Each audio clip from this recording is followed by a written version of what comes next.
Right, 2 drums and a cymbal fall down the cliff. Ba-boom. Keep them coming, guys. Keep them jokes coming. Okay, right.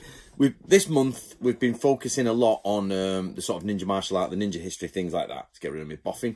And some questions keep coming up, and I want to answer some of these questions directly. So another question came up, which is, if ninjas come from a ninja clan, surely any martial art they practice is a ninja martial art, making it ninja martial arts.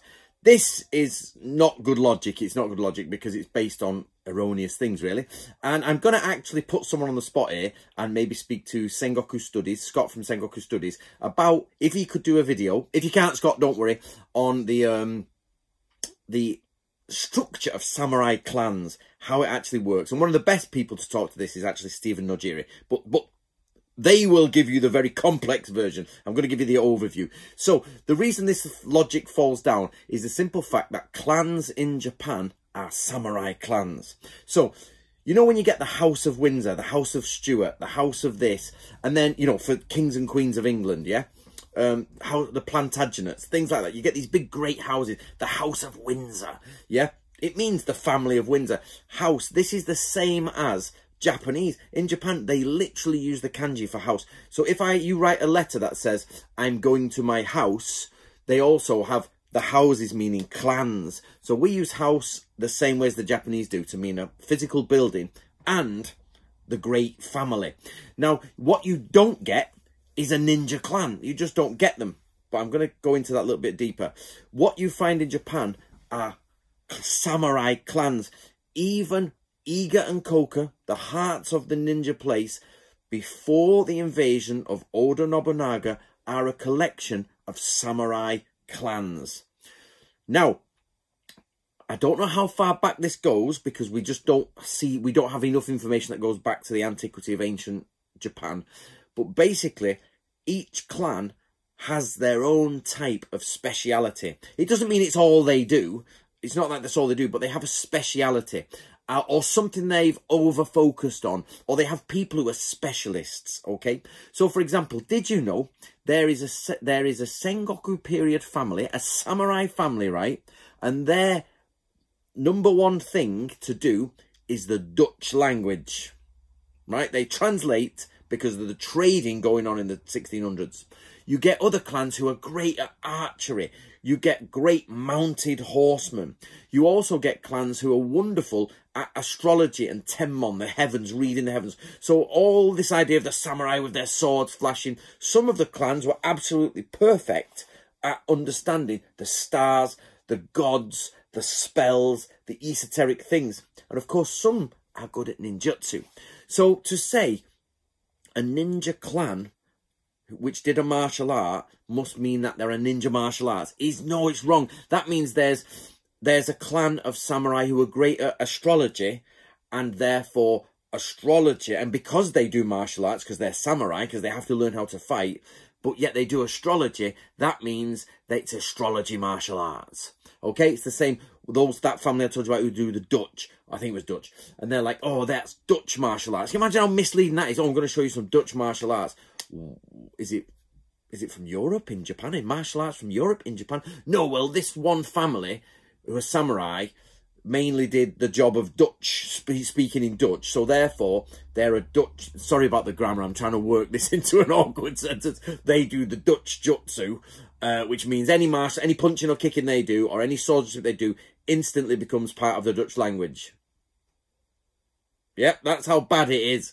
So just because a family is specialised in ninjutsu, or they have specialists in ninjutsu themselves, because don't forget, there's the difference between specialising in ninjutsu and having specialists in those subjects, yeah?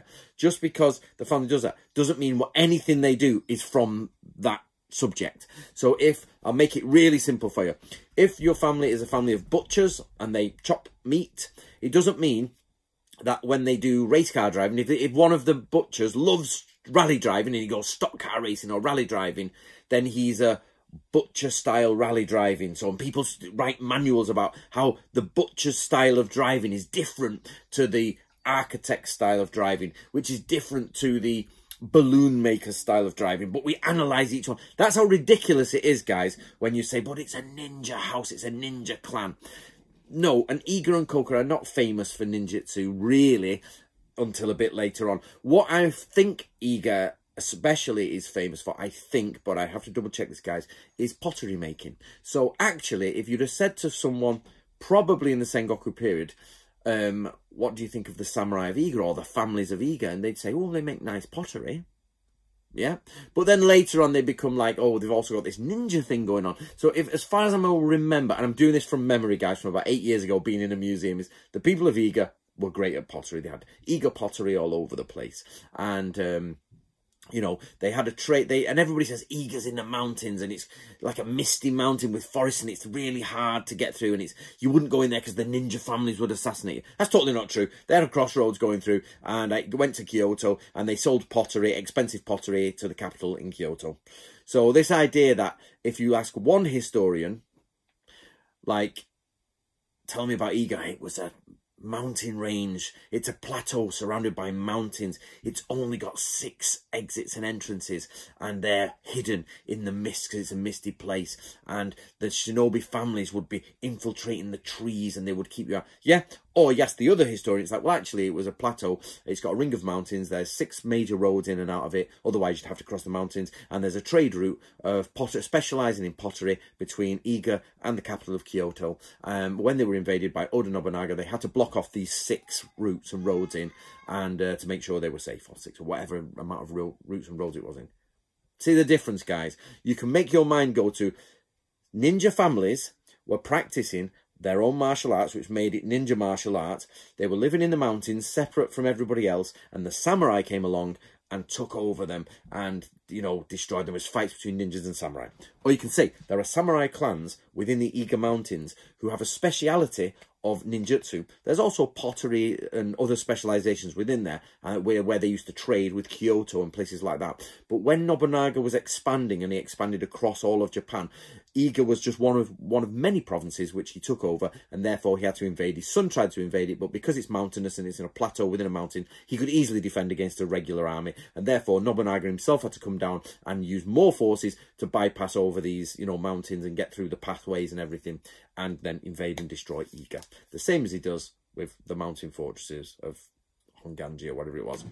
See the difference? So just simply saying, oh, in English, they're a ninja family, therefore they do martial arts, therefore it's ninja martial arts, is totally a misconception, okay?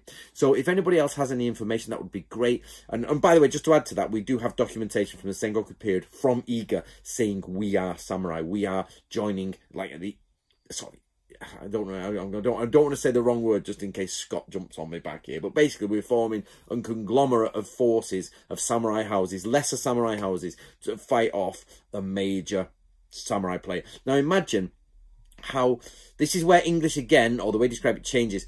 Lesser samurai houses. Imagine how powerful you must have to be to create a conglomerate of houses which can defend against Oda Nobunaga's marching war machine across Japan, enough so that he has to personally come and sort it out because you defend against it, but then you get defeated by a massive force of the other conglomerate samurai families who came along.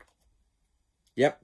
What do you think, guys? Right, guys, Book of Ninja. Get yourself the Book of Ninja. You love ninjas. It's been there all video, so have a look. Get yourself a copy, and it's now on audiobook. Don't forget, guys, I'm also on Instagram. None of you seem to follow me on Instagram, so get across to Instagram, and I'm there.